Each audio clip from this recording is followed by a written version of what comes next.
Welcome to the Nonprofit Digital Success Podcast, brought to you by wowdigital.com, your best place for nonprofit websites and design, now including fractional CMO support. Want to grow trust online and inspire action across borders? Kimberly Haley-Coleman from Globalware reveals how digital storytelling, volunteer engagement, and a strong website can fuel global impact. Tune in and discover how your nonprofit can turn international goodwill into real-world results.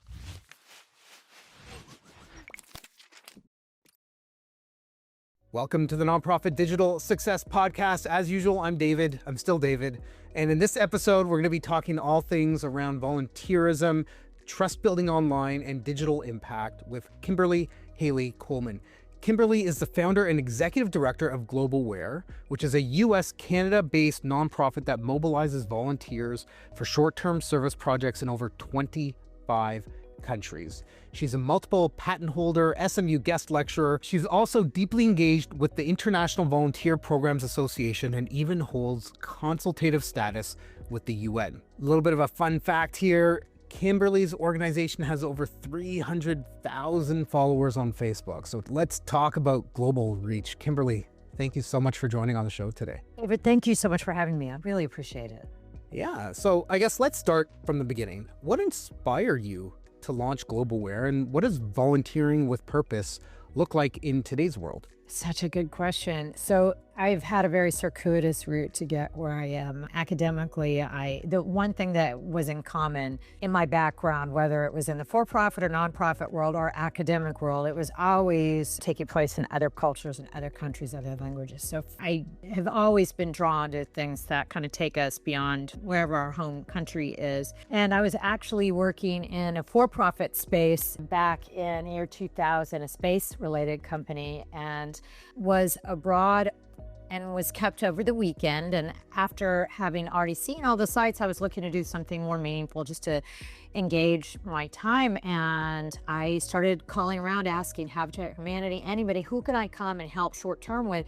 And I found that nobody was really set up for short term because the amount of time and cost it takes for someone to oversee you, you're taking them off of wherever their current project and work was. So that was the genesis of it, where I started looking individually to people on how can I help you? What can I do in your life? And when I would come home, tell people what happened, they were almost universally interested and wanted to do something similar. And I found it was just so easy to chat about this and have people want to come and do it with me. And that's when I realized, oh gosh, it's not just me that feels uplifted by this. There are other people. How do we make this happen? And that was happening right about a time where certainly things were going so digital. And that was a big part of our success, actually.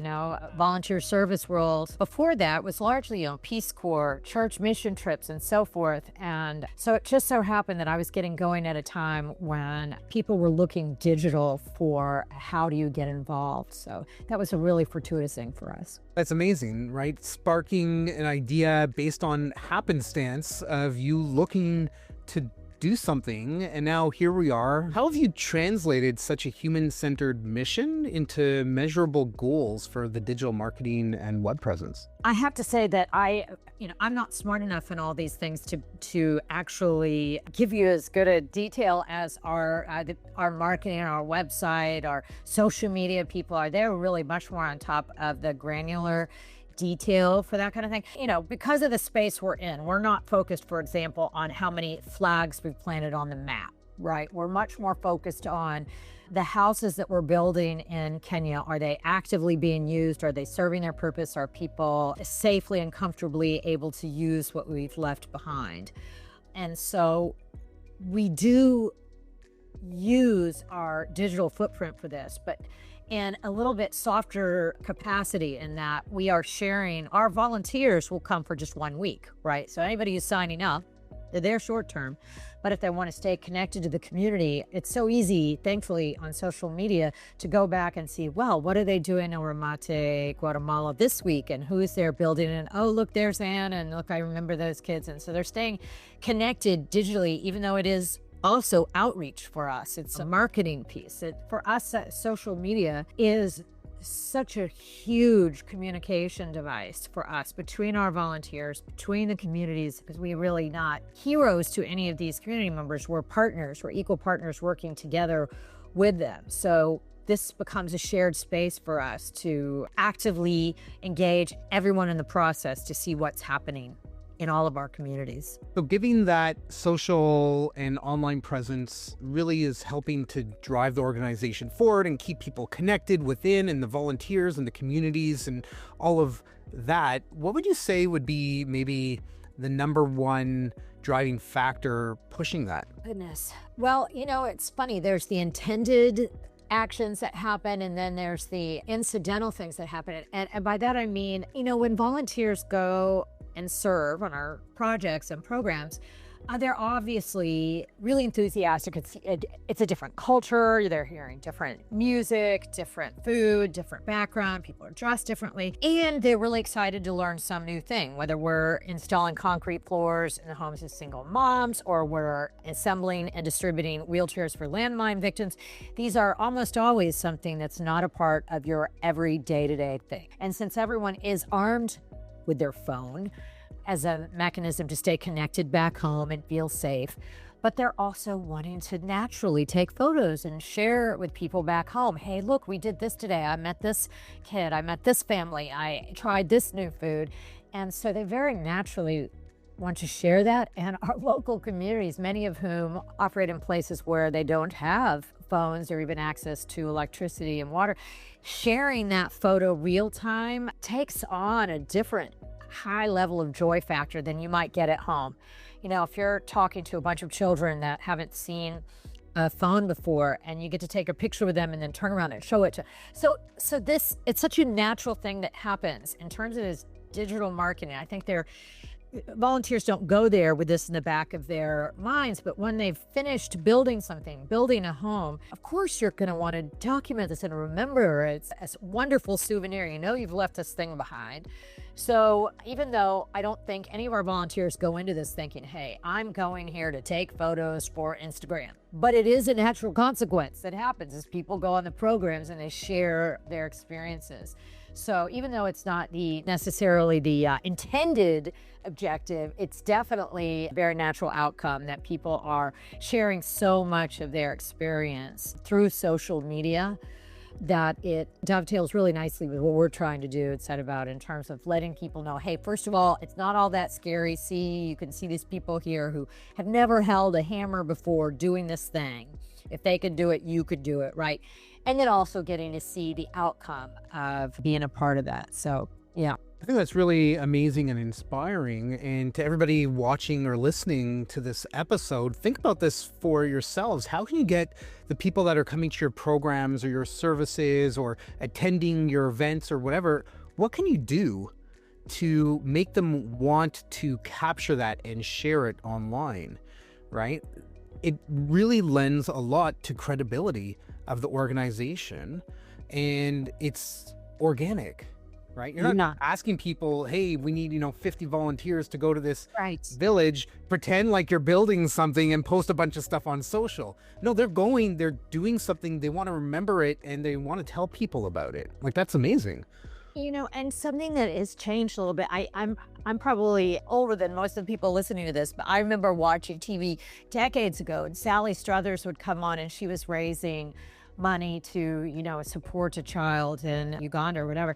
And the chances are that people weren't actually meeting whoever was on the other end of that dollar they were giving. But in this case, it's just the opposite, right? Our world with our programs, we're actually getting to meet and know the same people you're going to see on social media. So it engenders this connectedness in such a natural, powerful way. And that is something that has changed a lot. Back in 1977, people just were not able to stay that connected. And so that social marketing, that digital marketing, as of course there's pros and cons to it, but in our world, it's mostly upside, getting to share that joy. And you're right, to think about it in terms of what are people going to want to share so that they're actually doing the work for you in that sense, right? Right. And the interesting piece is like, sounds like this whole thing kind of came about organically, right? People are out there, they're on sites, they're doing stuff, they're taking pictures and they're publishing that, right? That's right.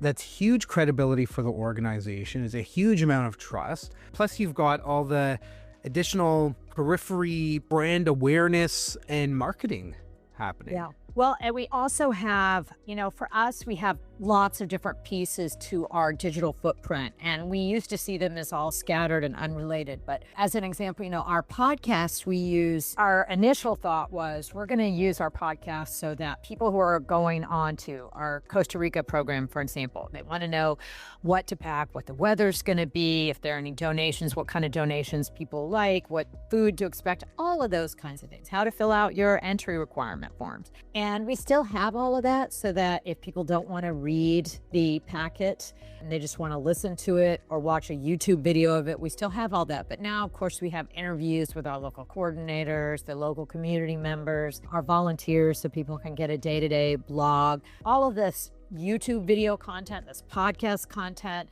you'll see it replicated across our platforms because we've seen that it's all very integrated. The same kind of person who's usually preparing for what does my entry visa look like for Zimbabwe is also super interested to see what did we do in Zimbabwe last week and who's there this week, so they all do fit together. And that was also kind of organic and accidental because we certainly didn't start out 25 years ago with a podcast objective or a YouTube channel. So fortunately, they've all just worked very happily and harmoniously together, mainly being driven by what is the content that is going to serve our volunteers and our local communities. And by starting there as a big part of our mission, it's what bridged the gaps between all of those pieces. I think one of the key things that you alluded to there that I'm just going to outright say, you need to know your audience, what drives them, what motivates them, what they're interested in, what they're looking for, so that you can give them the information.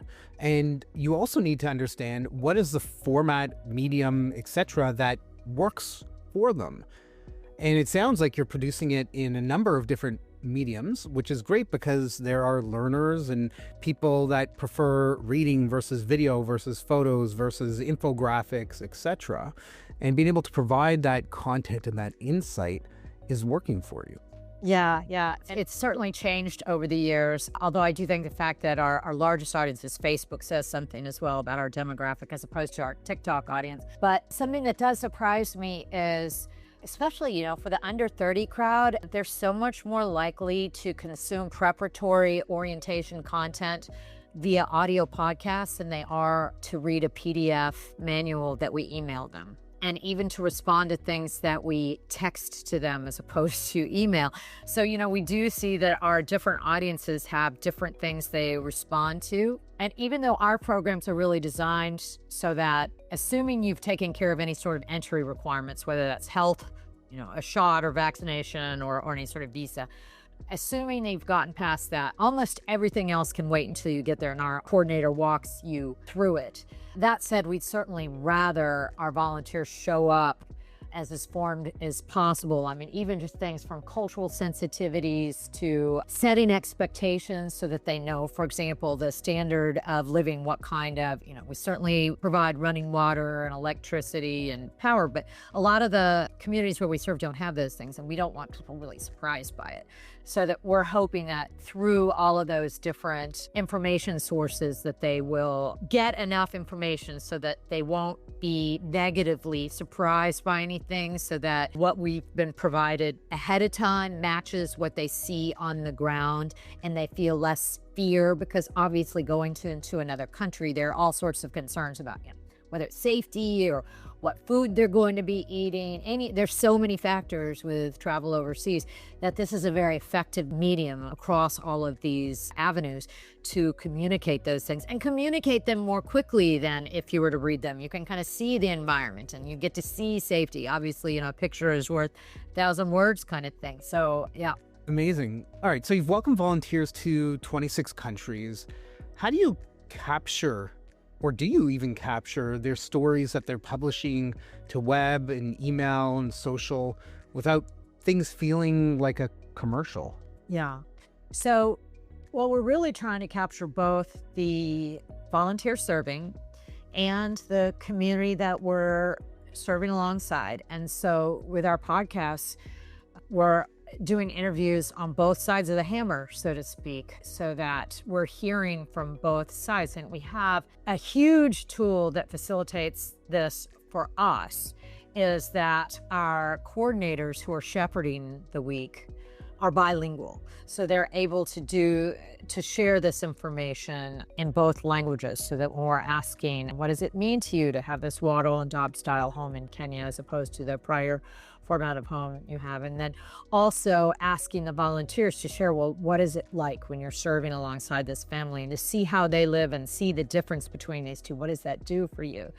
And so, these are all such personal stories. I think so much of this comes down to the specific personality of the people that we are interviewing in terms of how we share it. But because, we actively ask our volunteers to tag us, so that if they are sharing things online, we will see what they've posted so that we can share it. And, there are some limitations that we don't like. I wish Facebook made it easier for us to be able to tag our organization when we see that we've been hashtag referenced, so that when our coordinators post something, if our volunteers have given permission, I wish we could tag them individually, but we really can't do that. So there are limitations, but we are trying to capture that digital storytelling. Usually the lens of our coordinator is guiding that, or our volunteers who are serving who've captured that. And even if they maybe didn't go into it with a mind of, hey, I'm doing this to share a story for GlobalWare, but they're just giving a video saying, hey, look at this, the concrete floor we just finished, this foundation here in Guatemala, and here's the family we've been working with. And they're not doing it for our purposes, they're doing it for their purposes. But that does make it so authentic, right? So in terms of digital storytelling, we've been really fortunate that the specific activities we're doing lend themselves so well for that. And I will say too, an underlying piece of what we do is having fun, right? I mean, we really try and underline that the serving for us, it's not just about helping someone, it's the act of helping, what it does for you selfishly. And so as a source of joy, because we're also, if you go on our Cusco, Peru program, you're going to be helping kids, you're going to be engaged in a park, but you'll also see Machu Picchu one afternoon. There's a bucket list item. We don't want anybody going to any of these project locations and missing the big cultural things. So the fact that they're having fun at the same time they're helping and serving people, there's two big motivating factors that are making them want to share their story. They're having a huge moment of joy and a huge moment of meaning. And these are two very motivating factors in terms of basically proselytizing, in terms of whatever it is you're doing, that these are the kinds of things that make people want to share. This is what I did this week. It's so exciting. It's so fun. I got to meet this kid and play soccer with these people. They sang their national anthem for me. I got to learn how to cook tortillas in Guatemala. It naturally makes people want to create that content and share it. Yeah. That's awesome. And so you mentioned Facebook, over 300,000 followers, 350,000, somewhere around there. Engagement is a big piece of, I'm sure, the work that you do, right? Trying to I'm going to say recruit, but get people to sign up and participate and be a part of.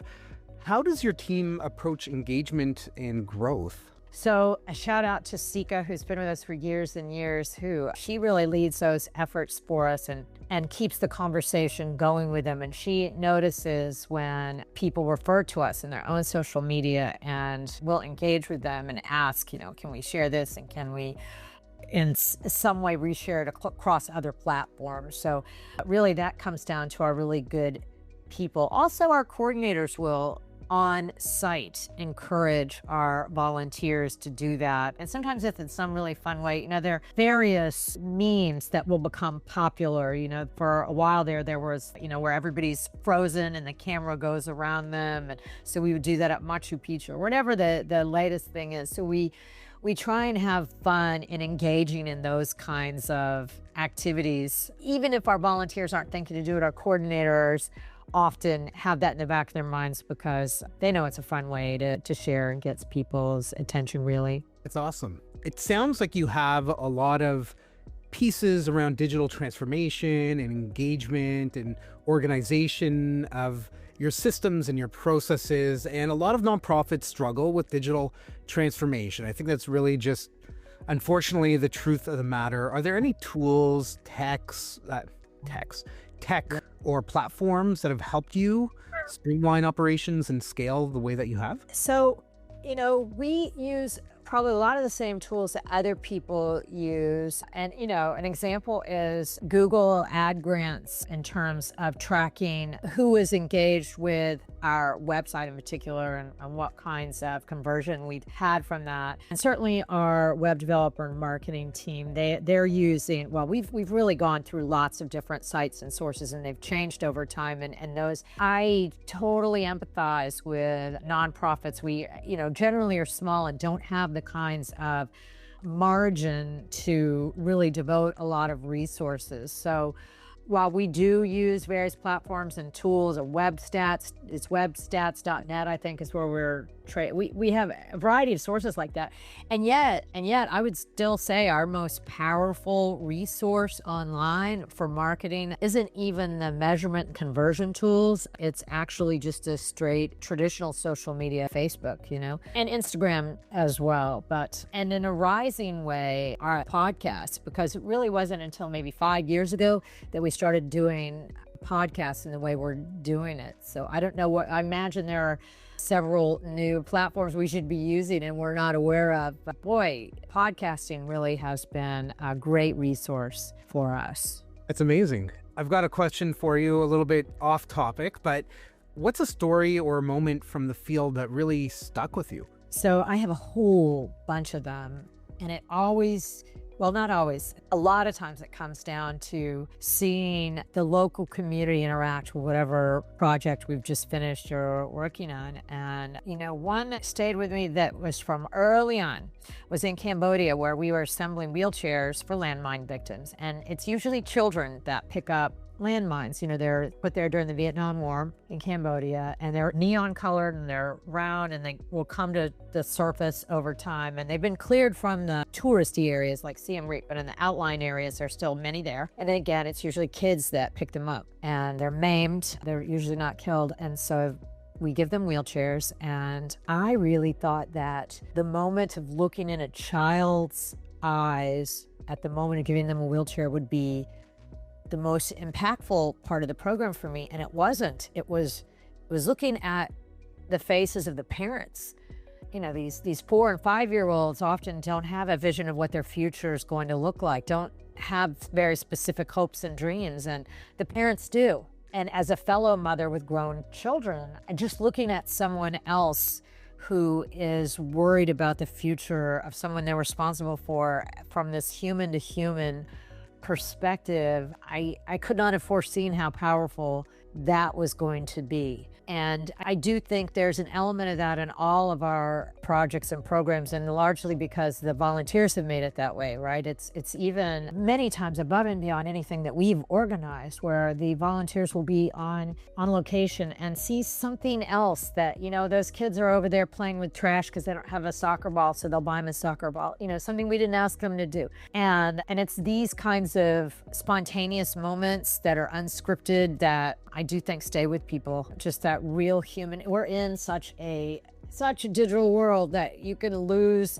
sight of what it's like, that high-touch human-to-human reality, particularly in a cubicle, digital corporate environment. It can be easy to lose touch with that humanity. And look, we use a whole lot of digital footprint, and yet at the heart of what we do, it's very human to human. So I have a million memories, but that's one of them. Amazing.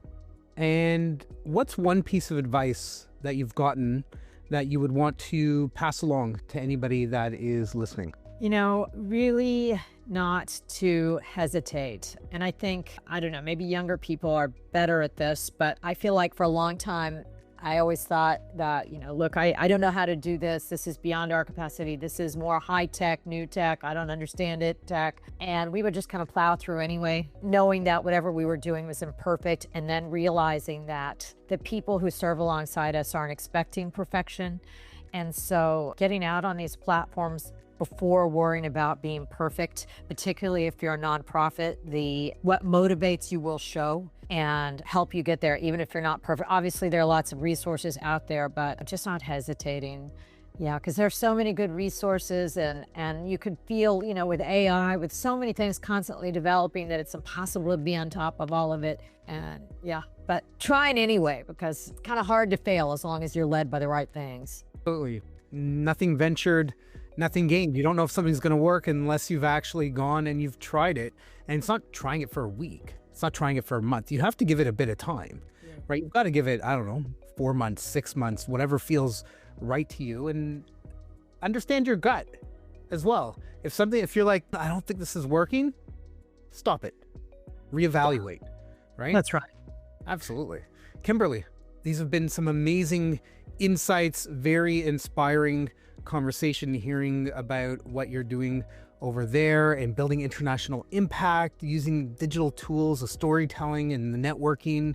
I hope that the folks listening to this show have been able to get some great advice, thoughts, pointers, and maybe a few ideas from the conversation. So I have a challenge. I'm going to challenge you. I want you to issue a challenge to everybody that's listening, something that you want them to do within 24 hours of listening to this episode. Oh, that's a good question. I'd say if you haven't defined your joy point in your business in terms of what's going to drive joy, not just information and not just utility, spend 24 hours thinking about it while you're working out or driving to work. Where's the joy point? And make sure that that's a part of your mission. Everything will be driven much faster, better, stronger if you've got joy in your mind with it, right? Love that. That is so great. If anybody wants to get in touch with you, what do they need to do?